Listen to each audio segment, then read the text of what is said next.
what I'm going to talk to you about is a study from 2016 from the Specialty Coffee Association.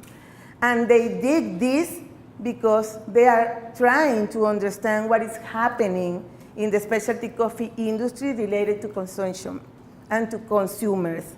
And they're doing this because they want to increase the people that is drinking specialty coffee, and because they want to be pioneer in all what is happening in our industry. Pioneering related to specialty coffee industry progress versus consumers, yes, we want to be pioneer in these ones too. And pioneering related to regions and countries. SCA 2016 Internet-based survey. What is this? In 2011, SCA made a study in Portland and in LA, Los Angeles, where they were asking people how they drink coffee. With this study in 2011, they discovered two things. There are two kinds of people that we have to focus on: the adopters and the supers. All of us, if you are in the coffee industry, if you are producers, if you are roasters, if you have coffee shops, these are the kind of people that you have to look for. These are the kind of people that you have to focus on. The objective of this study in 2011 was to determine consumer preferences, behaviors, motivating factors, and specific demographic information in order to A, find the greatest potential for growing, and B, how to be more effective on becoming then more engaged with the specialty coffee industry. Think on this, the specialty coffee industry is a really small niche, okay? We are not the biggest one. Just in the United States, the 30% of the market is capsules. So we are really small still in what is the coffee consumption around the world. So in 2016, they repeat this study because they wanted to be sure and they wanted to see what changed through the years. But in this case, they did it on survey by internet. And they were asking people questions about how they get approached to the coffee, how they drink the coffee, and they make a lot of different questions. So at the end of 2016, they just released this, and you can buy on the SCA website. They determined that still we have the same two kinds of people drinking coffee: the adopters and the supers. Who are the adopters?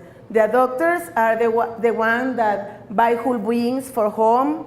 In 2011, they spent like $10 per pound. In 2016, they were paying $12, $15 per pound in national chains. What is national chains? Starbucks, PTs, and all of these big coffee companies. They use sugar and cream at home and when they go to the coffee shops. They look for a good cup of coffee, but they are not like they want to try new things, new flavors. They want a cup of coffee, but they are not asking, I'm going to try this Ethiopian, I'm going to try a Thailand coffee or this one. They're almost the same in the drinking preferences. They like the taste of the coffee, they try new flavors, but they don't care about the origin, the fair trade, or the specialty coffee education. They trust. This is the people that follow the trends. This is the people that go to the coffee shop, they see the barista, they see this guy with a lot of tattoos, of this woman with tattoos and different, and they trust. They follow the recommendation. So you have to pay attention to these people because this is where we have the more effective and possibility chances of growing. The adopters are the people that we want to engage with us as a coffee shop owners, as a roasters, and as a coffee producers. So they rate themselves as 17 coffee lovers, and most of the time they use drink methods at home. These people, they are doctors, are the ones that they go to the coffee shop, they see everything, they're really interesting, but at 2 minutes, they are in the cup of coffee and they are in the computer or reading the book, or they go. They don't want you to be there. I have this beautiful coffee from Ethiopia, 1,900 meters above the sea level, and it has notes of chocolate, lime, citrus. They don't care about that. Give me my fucking cup of coffee that I want to go. That's it. The super specialty drinkers, these are the tricky ones. These are the ones that are using coffee terms that they are talking to you. Oh, the notes of this coffee are super good. I know, and they talk about growth profiles, and they talk about many things, but many of the things that they are saying, they don't know what they are talking about. They just hear and they repeat. So these people is not where we have to focus in about the growing of our industry. They buy whole beans for home. They spend in 2011 $12 per pound. 2016 they were spending $14, $17 per pound, but they buy in local shops. They are the ones who goes to the small coffee shops and where most of us are working. More tuned into the coffee sensory experience. They want better taste. They care about the process. They care about the bean. They consider themselves coffee aficionados. They use sugar still at home and the coffee shops and cream, of course. They tend to feel more comfortable brewing coffee at home. They're using methods like full immersion or frame press. They rate themselves as 9 to 10 coffee lovers. Both of these groups may use specialty coffee terms and feel confident about coffee, but the really knowledge that they have about our industry is insufficient. They don't really know what goes into making a good cup of coffee, but the only thing that they know is that they like it. What is what we have to focus about consumption? Is what we're going to sell to the people in the coffee experience. And I'm talking a little bit more about the sensory experience. For people, coffee is a very special ritual. It means the social interaction between us as a partner, as friends, with our family. For us, drinking a cup of coffee in a coffee shop is a social interaction. We want to belong to something. When we go to the coffee shops and the barista approach to us and say, "Hi, Maria, do you want to drink the same that you drank last week?"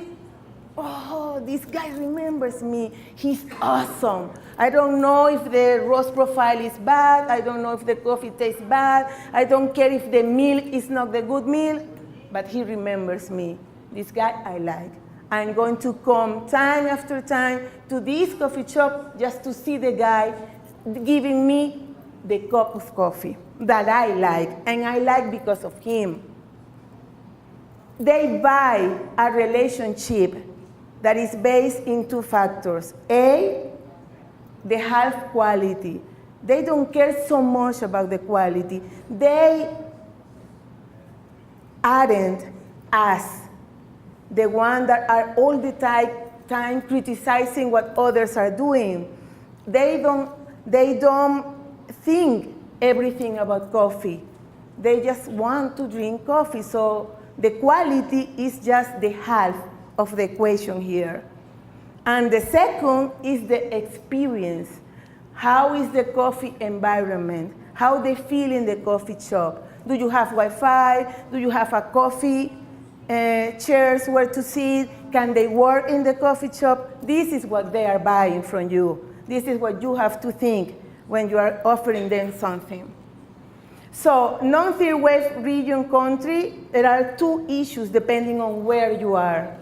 The first, for me, as a coffee shop owner, what is the problems that I have? First, we pay less attention to the consumer experience. That is true, because we know so much that this consumer that is in front of me, he can criticize my coffee because I know what I'm doing. I know my coffee. I roast my coffee. I know everything. So who is he that is going to come and criticize my cup of coffee? So we pay less attention to what is happening in front of me. So this is a problem that we have to fight all the time. All these companies that are super successful in the coffee industry, they are not just because they have excellent coffee, it's because they pay attention to what people is saying. They pay attention to the body language of the people that is sitting there buying a cup of coffee. Second, the personal ego related to baristas and equipment. I have a Nova Simonelli, Vittoria Arduino, whatever the fuck. I have a Slayer, whatever 3 group with this and this and this. I have the La Marzocco, whatever. And because I have that, my coffee is good. That is not true. What happened with the baristas? The baristas, they know everything. And I'm not talking about everybody, of course not. But most of the time you go, when you have a bad experience, it's because the barista didn't know how to get to you, how to sell the coffee experience, how to, not even the coffee experience. You have to remember this. You are representing a producer. It's so sad when the people go and they don't drink your coffee, they didn't like your coffee. It's not your coffee. It's the effort of a person that spent a whole year producing and waiting for you to brew in a cup of coffee. And you are standing there just because you have an incredible equipment, an incredible coffee shop, beautiful, and you are super hipster and beautiful, so you think that the coffee has to be good, and it's not like that. Now, as a consumer, what are the problems that we find? The coffee shop is seen as an office. Are you related to this? These people that goes to the coffee shop and spend 10 hours with only a latte and a little pastry, and he has all the day working and being there doing things. They don't understand that the coffee shop is a place to relax. It's a place to know new things, to savor, and to enjoy. We have to make them understand that this is what they are going to get when they come to our coffee shop. Because there are so many people giving less than truthful information, and this is true, consumers tend to get confused about what is the real meaning of a specialty coffee. One day I was passing by, I was roasting, and I was passing by from the school to the roastery, and I heard my barista say to a person that this coffee that I have here is a super pulpe natural because it's a pulpe natural. What is the pulpe natural? It's pulpe natural because all the process happens in the tree. And I was going and I stopped and I didn't say nothing at the moment. But I realized that he was giving information that because he wanted to say whatever. So we had to take him and take to the lab, and after giving him some, we teach him what is a really processed pulp natural from Brazil. He was not giving me a bad impression. He was letting my producer to be like a crazy guy that or the coffee magically do all the process in the plant, in the tree, like he was a magician or something. So critics are based on latte art or suppositions about what quality should be depending on the personal preferences. This is true. We don't like milk, okay. We don't drink milk. We don't like lattes, cappuccinos, or whatever, but people do. Excuse me. Most of the time, they criticize your cup of coffee because they don't see a beautiful drawing, I don't know, a Mickey Mouse or whatever in the latte art. They approach to you because they want to do that. Listen, are you a trainer of a CA? Yes, I am. Teach me how to do a Mickey Mouse. I don't know how to put a heart. How can I teach you how to do a Mickey Mouse when I don't know how to put a heart in the, I don't care about milk. So what I do, yes, come. And when they are in the coffee shop, I try to teach them that they have to care a little bit more about the coffee and not about the milk on the coffee. So this is the problems that we, not only in Argentina, but around the world, are finding each day when we are talking about consumption and being pioneer in this industry. For us and our staff, the real pioneering concept means put all our efforts into different but still to connected paths. Listen, the gap between the specialty coffee industry progress and the consumers each day is bigger and bigger. What we are learning each day is not even close what the consumers are learning. We have to understand that. We are each day having more equipment, more technology, more extraction, more measures, how to be each day more and more technical in coffee. And consumers are still learning if flat white is from New Zealand or from Australia. So you have to understand that you can't talk to the consumers like you are a coffee professional. If you want to do that, you have to open a coffee shop in a workshop and be there only because you can relate to the people that is similar to you. Otherwise, you are going to fail in the industry if you don't pay attention to what the consumer is telling you.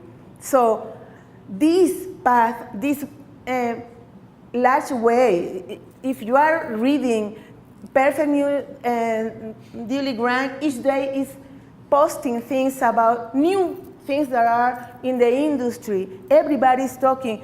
I was in our farm. There is a person that I respect a lot, and he was talking about a new machine that I don't even understand. I don't know how to explain to you what this machine is going to do.